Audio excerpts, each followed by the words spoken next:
All right, wish me luck because I actually recorded this video earlier today in the morning. But when I tried to play back the video, I don't know. I guess the file is corrupted, so I can't play the video. Yeah. So this time around, I'm actually looking at myself. Uh, I want to talk about two things, and these are very, very important things. One, I'll be narrating a story that was told to me by a friend of mine. I'm not going to name him, but he might figure that I'm talking about him as I talk about this, because I'll be mentioning some information that is quite a bit accurate. And then the other thing is that you should start a business because it's very important. It's very important. And with that, there'll be I'll be giving some business ideas as well. I think I wrote about 8 or 10 ideas on my computer screen. It's actually 10 business ideas or side hustle ideas. These are really important because I'm not just talking to people who are unemployed and are looking for ideas to start a business. I'm actually also talking to people who are full-time employed. And the reason for that is because I think you don't have a choice but to start a business if you are in South Africa.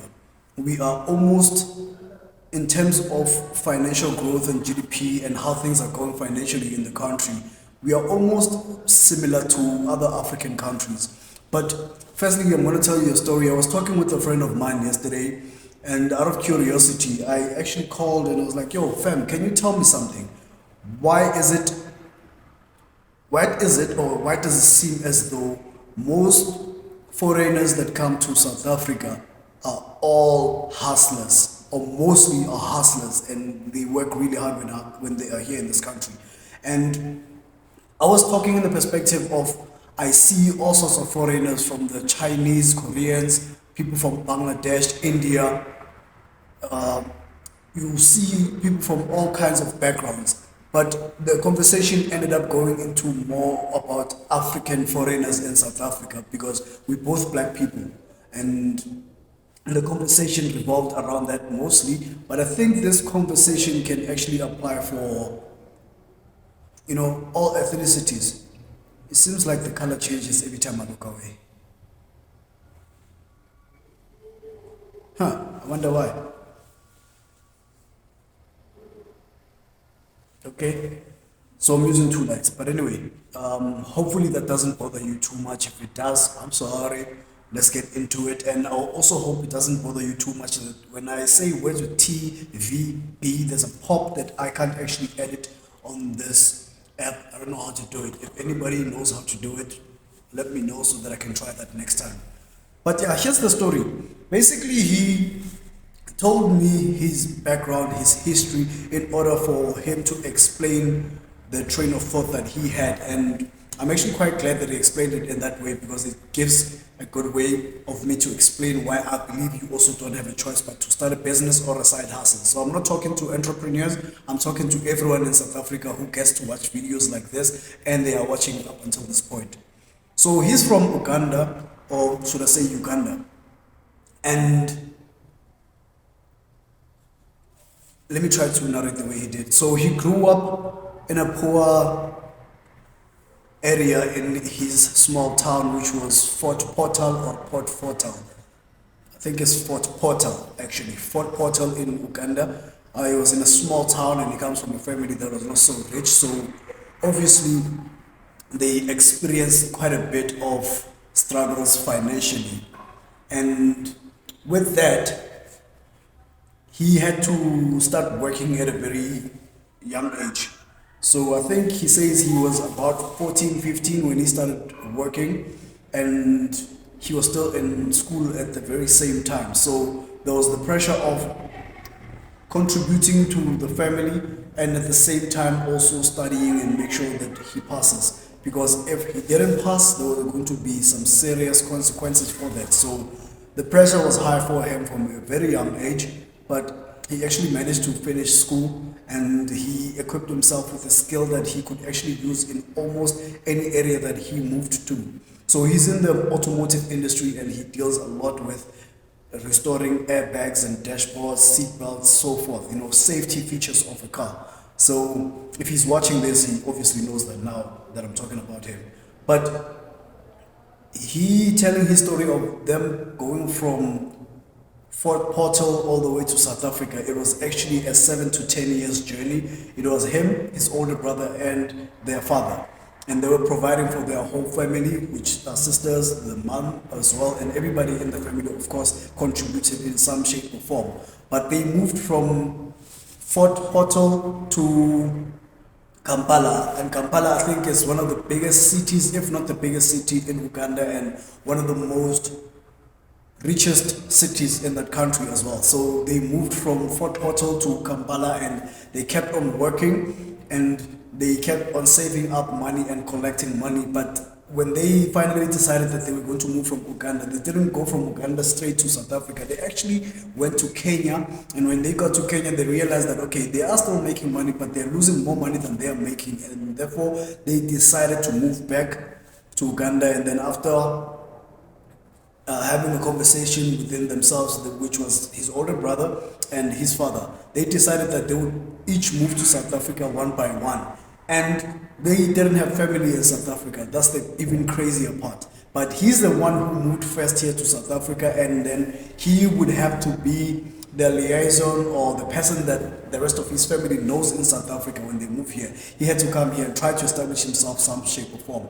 And he continued with the very same work when he got here, because this is a skill that is needed anywhere in the world you go.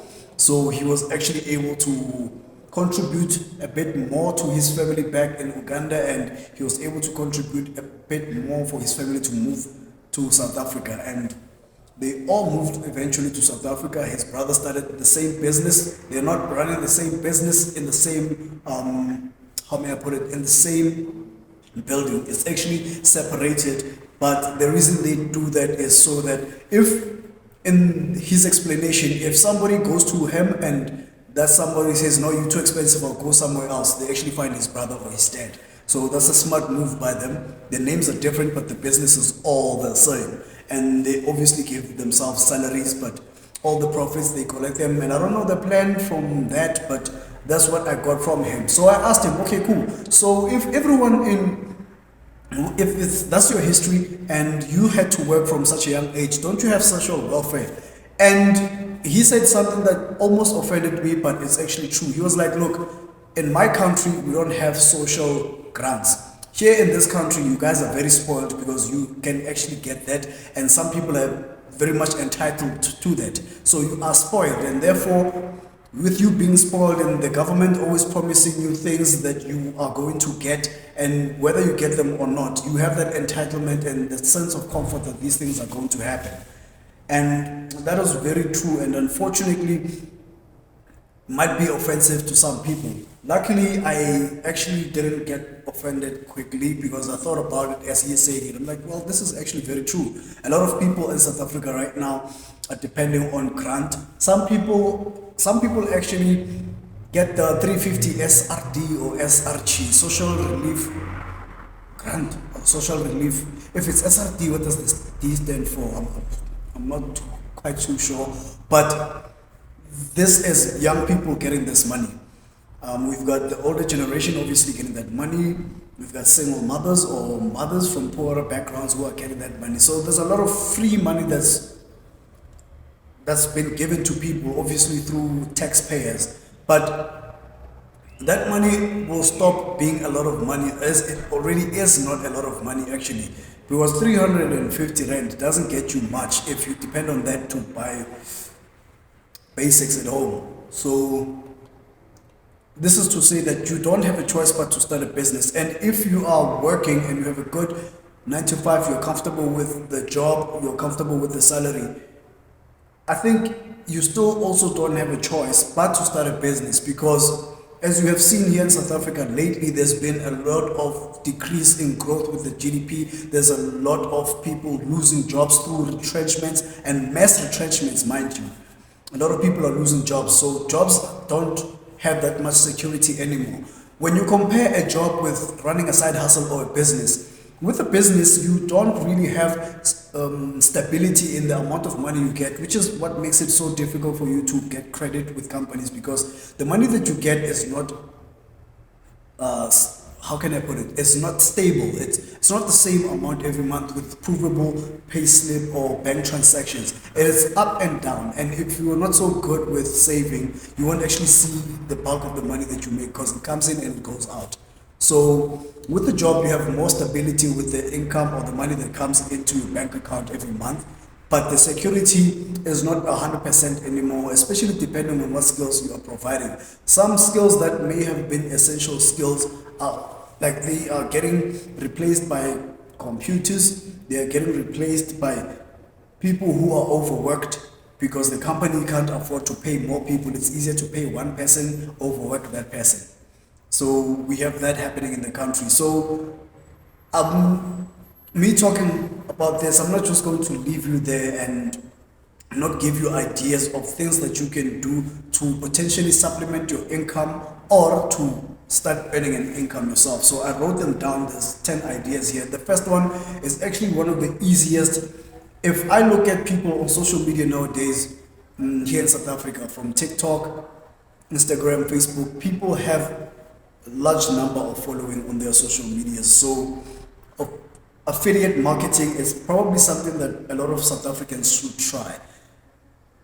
A lot of you have 5,000 followers or more in one or more given social media platforms. And if you have been paying enough attention, you will see that there's a lot of South African content creators actually earning some form of income from their social media accounts, from the funny guys to the dancers to the people who just talk crap.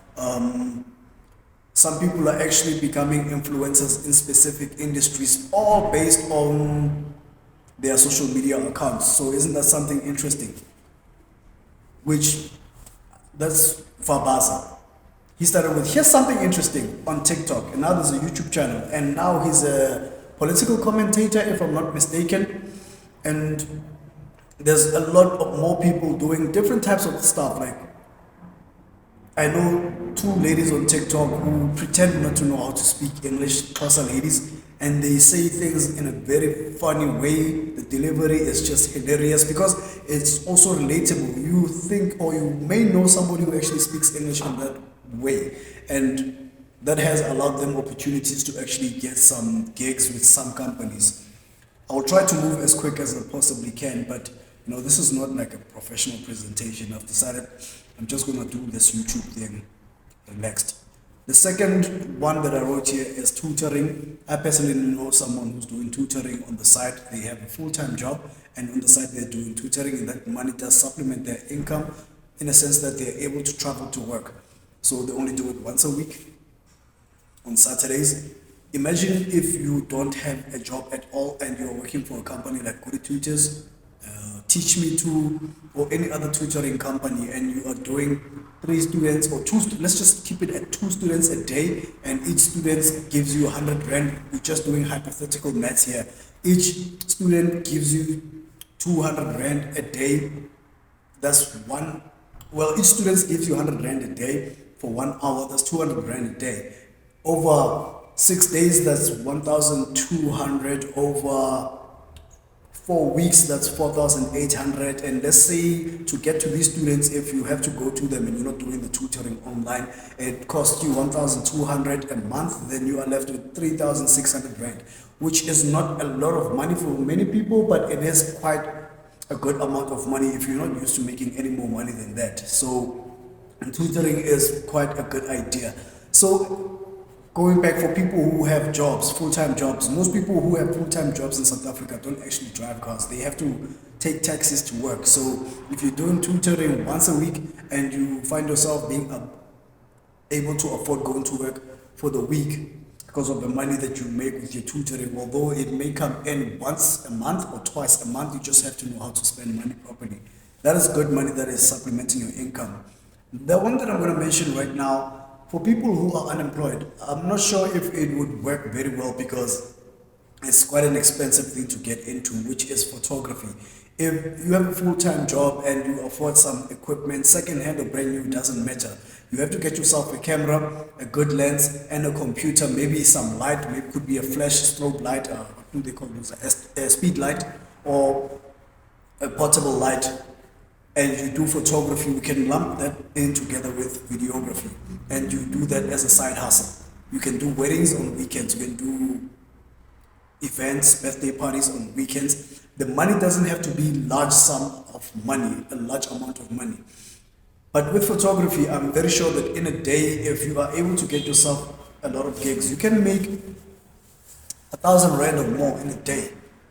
In a day. And actually a day is very long to make 1,000 rand with photography. That could be done in 2 hours with photography. 2 hours of shooting, 1 hour of editing. With video, pretty much the same or similar if you do basic editing.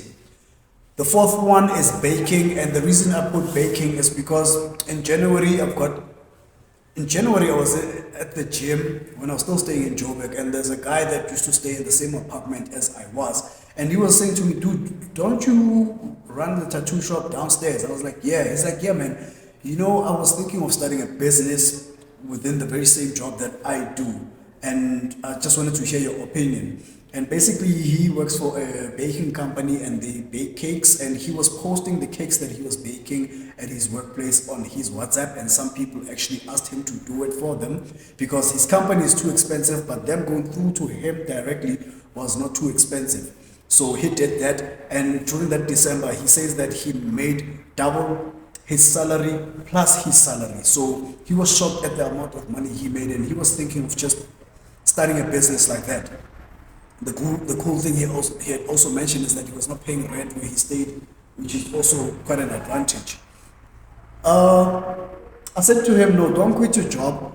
Continue working at your job, but save up money, and because your company is more established than you, you may not see it having its ups and downs, but that is because they are established. You are not yet established. So just take 6 months to 12 months, continue working, but use your salary money and save each and every cent from the business, because that's extra income that you actually at first didn't know that you can make, right? So you don't really need it.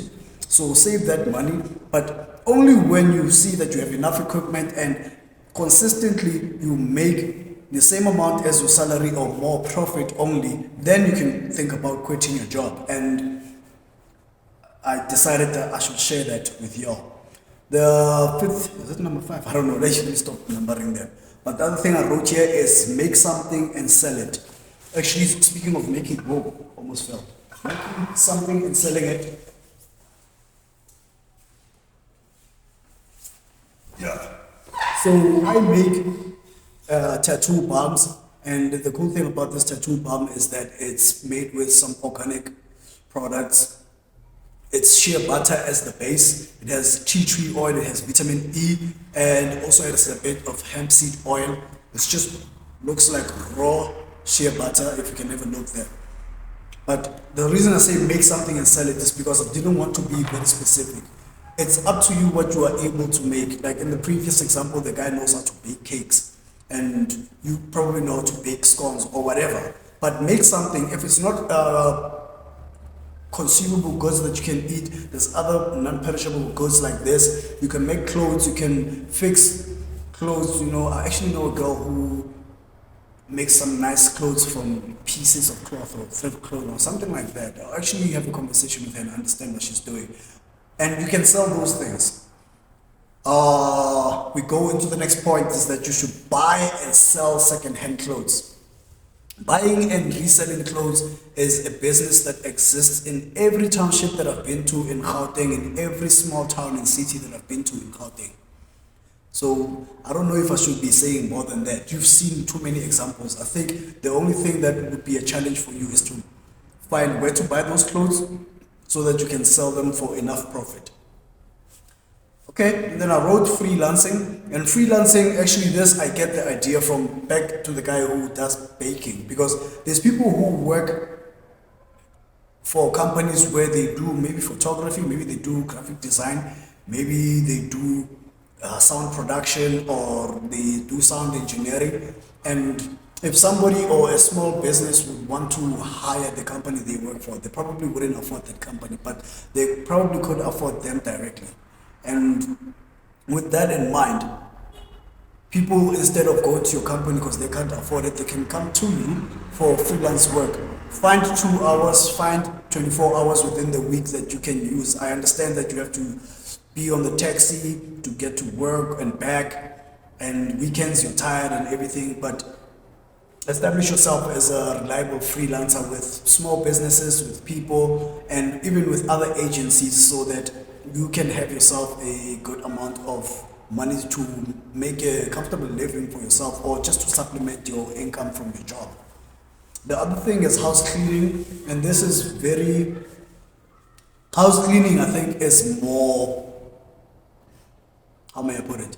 House cleaning is more of a viable option for somebody who's not working. I mean, just knocking at your neighbor's house and asking to clean their house for 50 Rand or 100 Rand. If they trust you, of course, then you've made yourself 50, 100 Rand, and you do that throughout your neighborhood. If you're a trustworthy person, some houses can call you 2 times, some can call you 3 times a week. It just depends on their financial positioning. And you just keep growing yourself from there. You might find yourself owning a cleaning business. I know of a lady who does it sexually provocatively, and I've only seen her online. So I don't know if she does sex work beyond just working at your home but dressed sexy. I really don't know. But I think that company or that business that she's doing is a good idea business, you know. Then the other thing here is catering. There's a lot of people that I actually know who have jobs and are comfortable at their job, and they have catering equipment that they don't use. If you have catering equipment at home that you don't use, start using it or sell it to somebody who can use it. And if you're working 5 days a week, Monday to Friday, you have the advantage because weekends is where most events happen, whether it be weddings, funerals, birthday parties, a celebration of some sort. You can provide your services on weekends. The other one, the last one is blogging. If you are a trained or a skilled writer and you work for a company, you are a copywriter at that company, you're probably a good blogger. And with blogging, I've actually, last year, I have a video here on my YouTube. Last year, I made a bit of money with blogging within a month.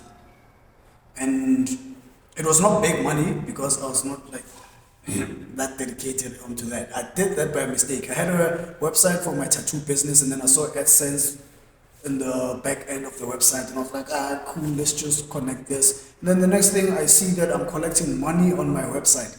The reason I stopped it is because how you make money with blogging is through ads, pay-per-click ads, and these adverts will appear on your website. And the problem for me is that these advertisements that were appearing on my website were for the same service that I am providing in the business. So no, can't be doing all this work for somebody else to come in to snatch all that traffic from me. So I stopped with that. But it seemed as though it may be something that is viable to do. If you're a lady, for example, you can do relationship blogging, like tell stories. Women like to read drama. Women like to read porn, actually. Like just write things like that. And start making money with ads. The unfortunate part is that you will have to spend on registering a website. You will have to spend on their website monthly. But I think you can build your own website. Use YouTube to build a website. Use YouTube. It's like most of the things like WordPress. I used WordPress. I use WordPress for my current website. It's a drag and drop thing, and it's just drag and drop, a little bit of design knowledge there, but everything I learned through YouTube. So you can also do it. Yeah, so again, I'm repeating, you don't have a choice, you have to start a business, and good luck with everything. Yeah, good luck with everything.